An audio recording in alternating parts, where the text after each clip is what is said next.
أعوذ بالله من الشيطان الرجيم بسم الله الرحمن الرحيم يا نساء النبي من يأت منكن بفاحشة مبينة يضاعف لها العذاب ضعفين وكان ذلك على الله يسيرا ومن يقنت منكن لله ورسوله وتعمل صالحا نؤتها أجرها مرتين وأعتدنا لها رزقا كريما. یہ ایک آیت سورہ 21ویں پارے کی ہے، ایک آیت 22ویں پارے کی ہے، اور سورہ احزاب کی آیت نمبر 30 اور 31 ہے۔ اس میں بھی آپ صلی اللہ تعالی علیہ وسلم کی بیویوں کو کچھ بات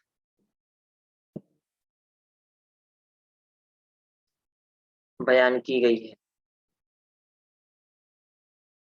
یا نساء النبی،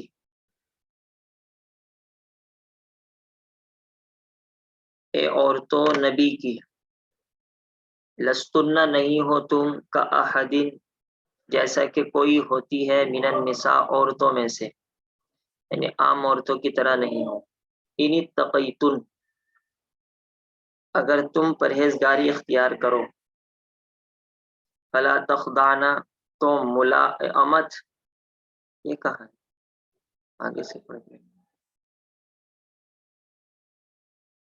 یا نساء النبی، اے نبی کی عورتوں، من یاتی جو لائے جو کرے، من کنہ تم میں سے، بفاحشتن بےہودگی، مبینتن کھلی، یضاعف تو بڑھائی جائے گی، لہا اس کے لیے، سزا ضعفین ڈبل، وکان ذلک علی اللہ یسیرا اور یقیناً یہ ڈبل سزا دینا اللہ کے لیے آسان ہے۔ ومن یقنت اور جو اطاعت کرے، من کنہ تم میں سے، للہ اللہ کے لیے، اس کے رسول کے لیے، وتعمل اور کرے وہ صالحہ نیکی، نؤتیہا ہم اس کو دیں گے، اجرہا اس نیکی کا ڈبل، مرت اس نیکی کا بدلہ، مرتین دو بار، اعتدنا اور ہم نے تیار کر رکھا ہے، لہا اس کے لیے، رزقاً روزی، کریماً عزت والی۔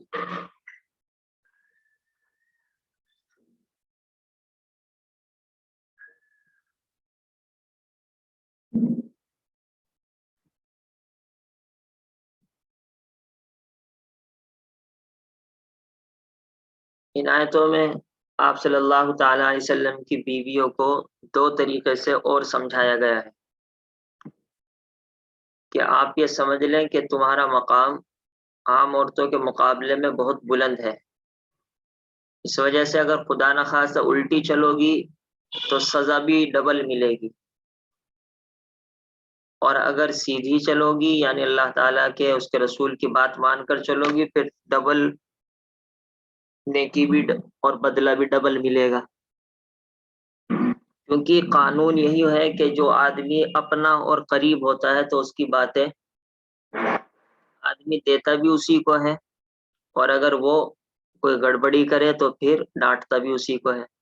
جیسے کہ ماں باپ اپنے بچوں کو ہی کھانا پینا، ٹافی، چاکلیٹ، آئس کریم دیں گے، پڑوسیوں کو نہیں دیں گے، لیکن اگر یہی بچہ گالی دینے لگے اور کام نہ کرے تو اسی کی پٹائی بھی ہوتی ہے۔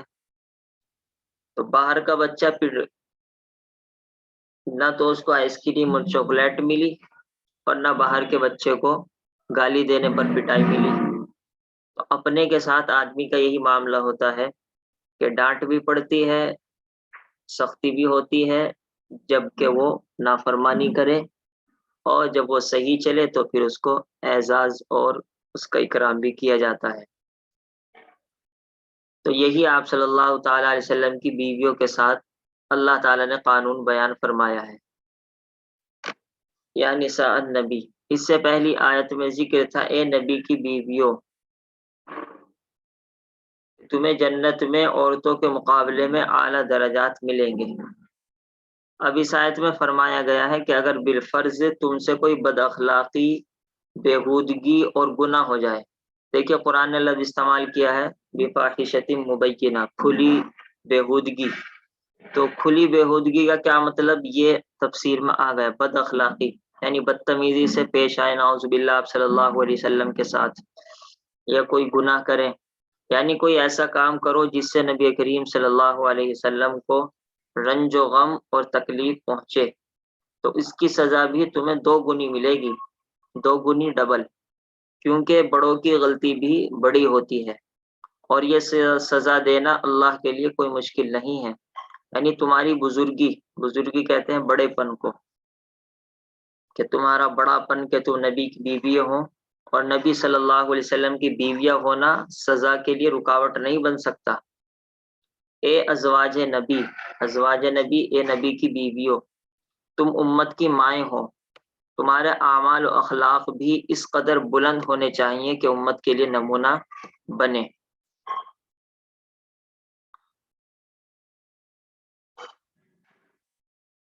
یہ بڑھا دیا گیا.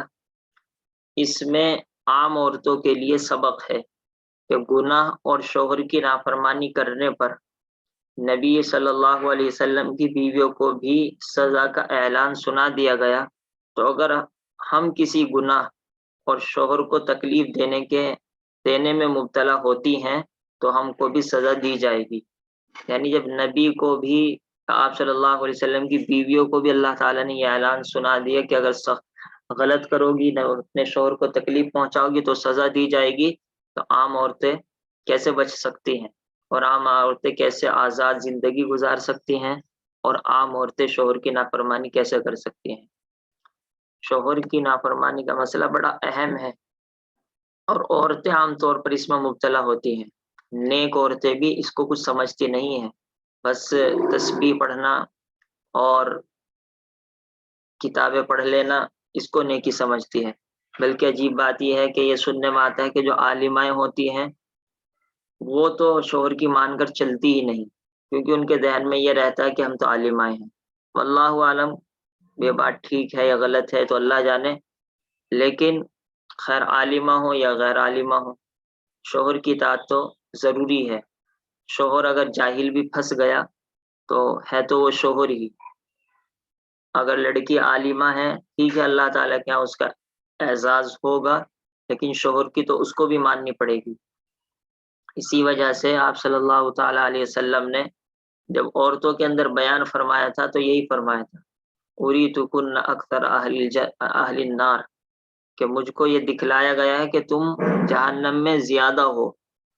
کہ جب ایک عورت نے پوچھا تھا بیما یا رسول اللہ، ایسا کیوں ہے، تو آپ صلی اللہ تعالیٰ علیہ وسلم فرمایا تکثرن اللعن و تکفرن العشیر، ایک تو تم لعن طعن بہت کرتی ہو، یعنی زبان غلط استعمال کرتی ہو، کسی پر طعنہ کر دیا، کسی کی برائی کر دی، کسی پر لعنت بھیج دی، کسی پر بہتان لگا دیا، کسی کی غیبت کر دی. ایک تو زبان غلط استعمال ہوئی، لعن طعن زیادہ ہوا، اور نمبر 2 شوہر کی ناشکری کرتی ہو، ناشکری کی وجہ سے جہنم میں جانا پڑ رہا ہے. اور اگر شوہر کی نافرمانی کی جائے اور ستایا جائے تو اس کو کیا جہنم میں نہیں جانا پڑے گا. آپ اس سے اندازہ لگا سکتے ہیں کہ اللہ کے رسول نے یہ لفظ استعمال کیا ناشکری پر. تو یہ مت دیکھنا چاہیے کہ فلاں عورت کیا کرتی ہے اور پڑوسی کی عورتیں کیا کرتی ہیں، کیسے رہتی ہیں کیسے نہیں. آپ کو جنت میں جانا ہے. کوئی دنیا کی عورتیں آپ کے لیے نمونہ نہیں ہیں. عورتوں کے لیے نمونہ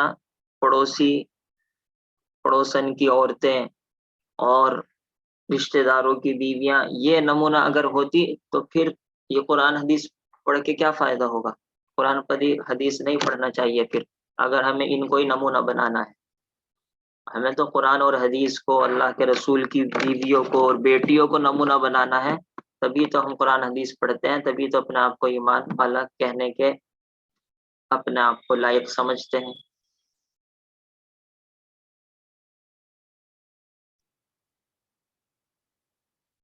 اس کے اندر بہت کوتاہی ہوتی ہے. ایسی بات نہیں کہ شوہر کی طرف سے بھی یقیناً کوتاہی ہوتی ہے، اور شوہر بھی حق ادا نہیں کرتا بیویوں کا، بھی الگ ایک چیپٹر ہے. لیکن ابھی تو یہ بیویوں کی بات چل رہی ہے، اس وجہ سے یہ ذکر کر دی ہے. شوہر بھی بہت ستاتے ہیں. ترجمہ دیکھ لیجیے. اے نبی کی بیویوں، جو کوئی تم میں کھلی ہوئی بےہودگی کرے گی. یہ کھلی ہوئی بےہودگی کیا ہے؟ تو مطلب یہی ہے زبان چلانا، شوہر کو ستانا یا کوئی اور گناہ کرنا. اس سے زنا مراد ہے یا نہیں؟ جیسے پہلی آیتوں میں آیا تھا کہ فاحشہ مبینہ سے زنا مراد ہے، تو اس کا جواب آ جائے گا کہ یہاں پر زنا مراد نہیں ہے، کیونکہ آپ صلی اللہ علیہ وسلم کی بیویاں سے نعوذ باللہ یہ بات تو ہو ہی نہیں سکتی. بلکہ کسی بھی نبی کی بیوی ایسی نہیں ہوئی جس نے یہ حرکت کی ہو. نبی کی بیوی کافر تو ہوئی ہے، حضرت نوح کی بیوی کافر تھی، حضرت لوط کی بیوی کافر تھی، لیکن اس نے اپنی عزت کو غلط استعمال کیا ہو ایسا نہیں ہوا، کیونکہ نبی کو ان سے تعلق قائم کرنا ہے، اور ساتھ ساتھ وہ کسی اور سے اس نے تعلق قائم کیا ہو تو اس پر نبی پر آنچ آتی ہے. تو اس وجہ سے اللہ تعالیٰ نے نبی کی بیویوں کو اس چیز سے تو پاک رکھا، اگرچہ وہ کافر ہی کیوں نہ ہو. تو یہاں پر بھی بےہودگی کے اندر زنا مراد نہیں لیا گیا ہے بعض مفسرین کے نزدیک. اس کو دوہری سزا دی جائے گی، اور یہ بات اللہ تعالیٰ کو آسان ہے. یعنی یہ مت سمجھنا چاہیے اچھا نبی کی بیویوں کو اللہ تعالیٰ سزا دیں گے. دیکھو ایک تو میں کہوں اللہ کے نبی کے بارے میں اور اللہ کے نبی کی بیویوں کے بارے میں، تو میں تو چوں بھی نہیں کر سکتا وہاں. ایک عام آدمی کیا صحابی ہو، بڑا علامہ ہو، بزرگ سے بڑا بزرگ ہو، ساری دنیا کا سب سے بڑا مفتی ہو، وہ چوں نہیں کر سکتا نبی کی بیویوں سے متعلق. اس کے ایمان خطرے میں پڑ جائے گا. لیکن اللہ تعالیٰ تو اللہ تعالیٰ، وہ کچھ بھی کہیں. اللہ تعالیٰ کے لیے تو نبی کی بیویاں ایک بندی ہیں، سب کچھ اللہ تعالیٰ ان کو کہہ سکتے ہیں، کچھ بھی کہہ سکتے ہیں. تو یہ بات یاد رکھنی چاہیے کہ اللہ تعالیٰ یہ کہیں تو بہت اچھی بات ہے، بالکل برحق ہے، 100% صحیح ہے. لیکن ہم اپنی زبان سے اللہ تعالیٰ کی طرف سے تو بول سکتے ہیں کہ اللہ تعالیٰ نے یہ کہا، اللہ تعالیٰ نے یہ کہا، لیکن اپنی طرف سے خدا نہ خواستہ ذہن کے اندر ایک غلط مطلب لے آئے اور اللہ تعالیٰ خدا نہ خواستہ ہماری زبان غلط استعمال کرنے لگے تو بہت بڑا ہمارا نقصان ہو جائے گا. بعض مرتبہ ایمان خطرے میں پڑ جاتا ہے. تو یہ دو باتیں بہت اچھی طریقے سے سمجھنے کی ہیں. بعض لوگ یہ سمجھتے ہیں کہ نبی کی بیوی کو یہ بات کہی جا رہی ہے، تو اس کا جواب یہ کہ اللہ کہہ رہے ہیں اللہ کے لیے تو سب کچھ ٹھیک ہے جب تک کہ وہ صحیح ہے، اور اللہ تعالیٰ تو صحیح ہی بات کہتے ہیں، غلط کا تو سوال ہی پیدا نہیں ہو سکتا. دوسری بات یہ نہیں جب اللہ نے کہہ دے تو وہ اپنی گفتگو کے اندر بھی نعوذ باللہ اس بات کو چلا دیں. جب تفسیر کریں گے، تفسیر سمجھیں گے تو وہ تو بتلانی ہی پڑے گی، کیونکہ وہ اصل اللہ تعالیٰ ہی کی طرف سے ہے.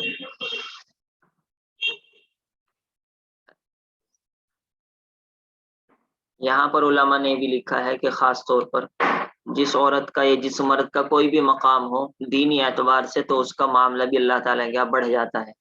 اس کی نیکیوں پر بھی اللہ تعالیٰ زیادہ نیکی ثواب دیتے ہیں، اور اس کی برائیوں پر بھی اللہ تعالیٰ پکڑ زیادہ سخت کرتے ہیں.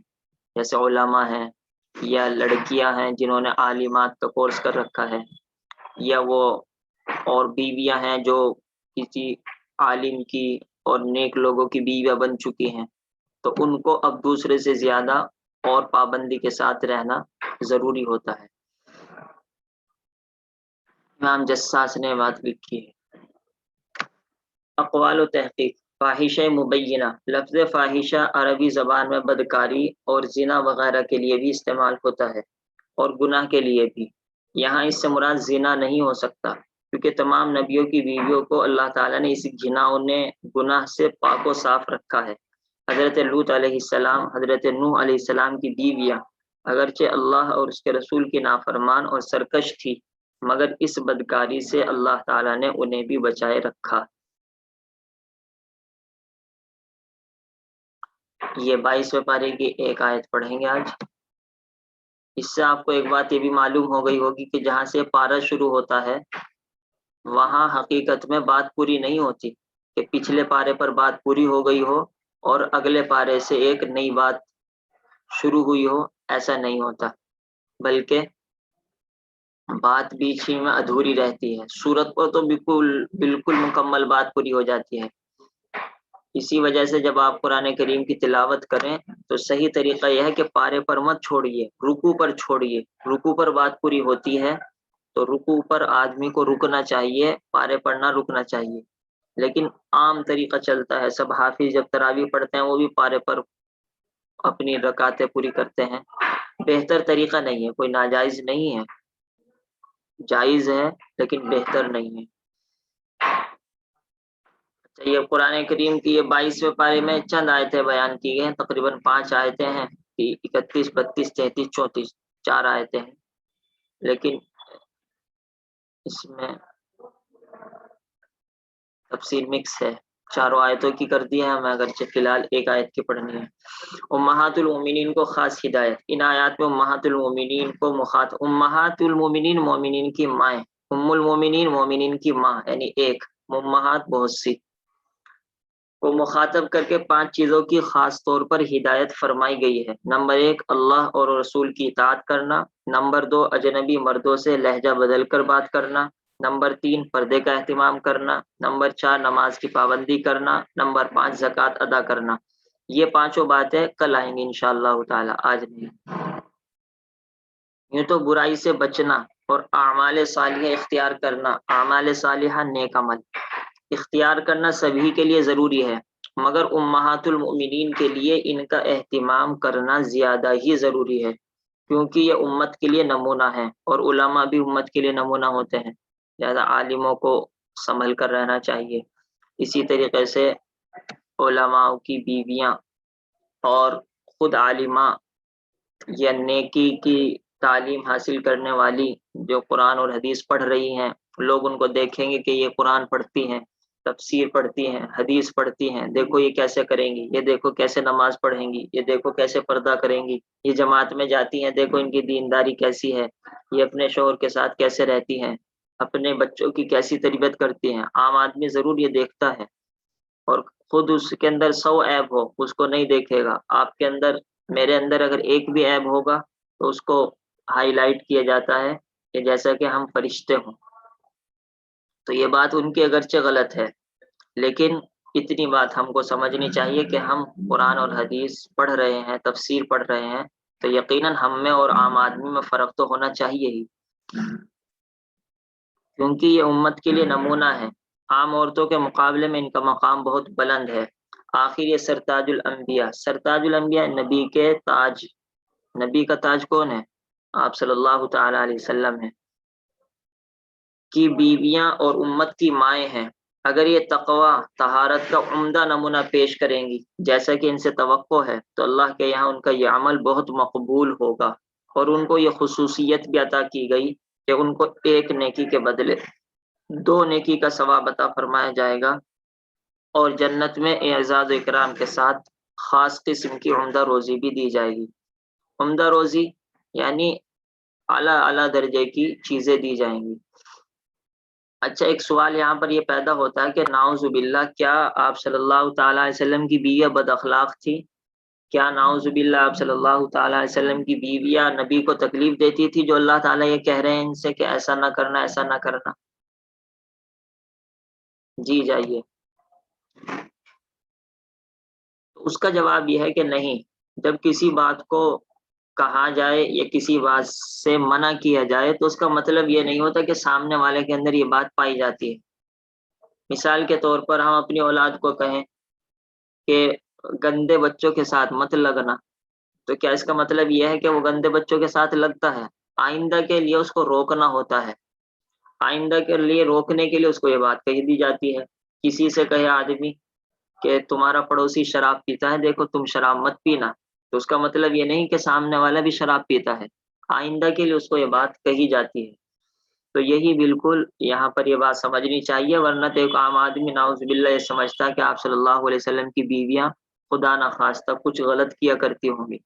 یہ تو پہلے ہی آ چکی ہے کہ اللہ کے رسول جس طریقے سے اعلیٰ ہیں، اس طریقے سے آپ صلی اللہ تعالی علیہ وسلم کی بیویاں بھی تمام عورتوں کے مقابلے میں اعلیٰ درجے کی ہیں، اور جو ان کو یہاں کہا جا رہا ہے وہ اسی وجہ سے کہا رہا ہے کہ اعلیٰ سے اعلیٰ بنو، کہیں ایسا نہ ہو کہ تم کسی نمبر کے اندر پیچھے رہ جاؤ۔ یہ اصل کہنے کا مقصد ہے، ورنہ خدا نہ خواستہ ان سے نافرمانی کوئی گناہ ہمیں نہیں سوچنا چاہیے۔ اور جو کوئی تم میں اللہ کی اور اس کے رسول کی فرما برداری کرے گی، دیکھیے نبی کی بیویوں کو بھی بنیاد کیا بنائیں گے، یہ نہیں کہا کہ تم میں سے جو سب سے زیادہ مشہور ہو جائے گی اس کو بہت بڑا اجر ملے گا، جو تم میں سے بہترین بیان کیا کرے گی اس کو بہترین اجر ملے گا، جو تم میں خوبصورت ہوگی اس کو بہت بڑا اجر ملے گا، جو تم میں دنیاوی اعتبار سے کہہ لیجیے مالدار ہوگی، بڑے خاندان کی ہوگی، اس کو بڑا اجر ملے گا۔ کچھ نہیں کہا، بنیاد دیکھے کیا رکھی ہے اللہ تعالیٰ نے، جو تم میں اللہ اور اس کے رسول کی فرما برداری کرے گی، بس یہ بنیاد ہے ہر عورت کے لیے۔ خوبصورتی، خاندان، بلکہ یہ بھی کہا جائے کہ بہت بڑی عالمہ بن جانا یہ بھی معیار نہیں ہے۔ بہت بڑی عالمہ بن گئی اور کوئی مرد بھی بہت بڑا عالم بن گیا اور نیکی کرتا نہیں تو کچھ نہیں، اللہ تعالیٰ کے یہاں نہیں چلے گا وہ۔ بنیاد ہے نیکی، بنیاد ہے اللہ اس کے رسول کی اطاعت۔ اور جو کوئی تم میں اللہ کی اور اس کے رسول کی فرما برداری کرے گی اور نیک کام کرے گی تو ہم اس کو اس کا ثواب دوہرا دیں گے، دو مرتبہ اللہ تعالیٰ اس کا بدلہ دیں گے۔ اس سے معلوم ہوا کہ اللہ تعالیٰ اپنوں کو خاص طور پر نوازتے ہیں، کیونکہ جب سزا ڈبل ملے گی تو یقیناً نیکی بھی بدلہ بھی نیکی کا ڈبل ملنا چاہیے۔ اور ہم نے اس کے لیے ایک عمدہ روزی تیار کر رکھی ہے، رزقاً کریمہ۔ اللہ تعالیٰ بہت سی جگہ یہ لفظ بولتے ہیں، اس کا مطلب وہی ہوتا ہے جنت، کہ جنت میں اعلیٰ اعلیٰ درجے کی نیکیاں کیا کہتے ہیں کھانے کو چیزیں ملیں گی۔ وہی بات ہے کہ حدیث شریف میں ہے کہ کوئی آنکھ نہ جنت کی نعمتوں کو دیکھ سکتی ہے، نہ اس نے دیکھا ہے، اور نہ کوئی کان سن سکتا ہے، نہ کسی دل میں جنت کی نعمتیں گزری ہیں، کیونکہ آپ صلی اللہ تعالی علیہ وسلم کی بیویوں کو یہاں فاقے کی زندگی گزارنی پڑتی تھی، اور اسی بنیاد پر یہاں تک کی نوبت آ گئی تھی کہ اگر دیکھو زیادہ دنیا مانگو گی تو طلاق دے دی جائے گی، تو اس وجہ سے یہاں ان کو خوشخبری بھی دی گئی ہے کہ تم دنیا کے چکر میں کیوں پڑتی ہو، اللہ تم کو بہت کچھ دے گا، اور اللہ تعالیٰ تم کو جنت میں ایسی نعمتیں دے گا تو دنیا کے فاقے بالکل بھول جاؤ گی۔ تو ہمیشہ دنیا اور آخرت کا مقابلہ کرتے رہنا چاہیے کہ ہمارے لیے دنیا نہیں آخرت ہے۔ دنیا تو گزرے گی جس طریقے سے گزرے گی، کروڑ پتی کی بھی گزرتی ہے، ارب پتی کی بھی گزرتی ہے، اور ایک فقیر کی بھی گزرتی ہے، لیکن بنیاد یہ ہے کہ اللہ کے ساتھ گزرتی ہے یا اللہ کی نافرمانی کے ساتھ گزرتی ہے۔ سبحان اللہ وبحمدہ، سبحانک اللہم وبحمدک، نشہد ان لا الہ الا انت، نستغفرک ونتوب الیک۔ سبحان ربک رب العزۃ عما یصفون وسلام علی المرسلین والحمد للہ رب العالمین، وصلی اللہ تعالی علیہ وآلہ وسلم۔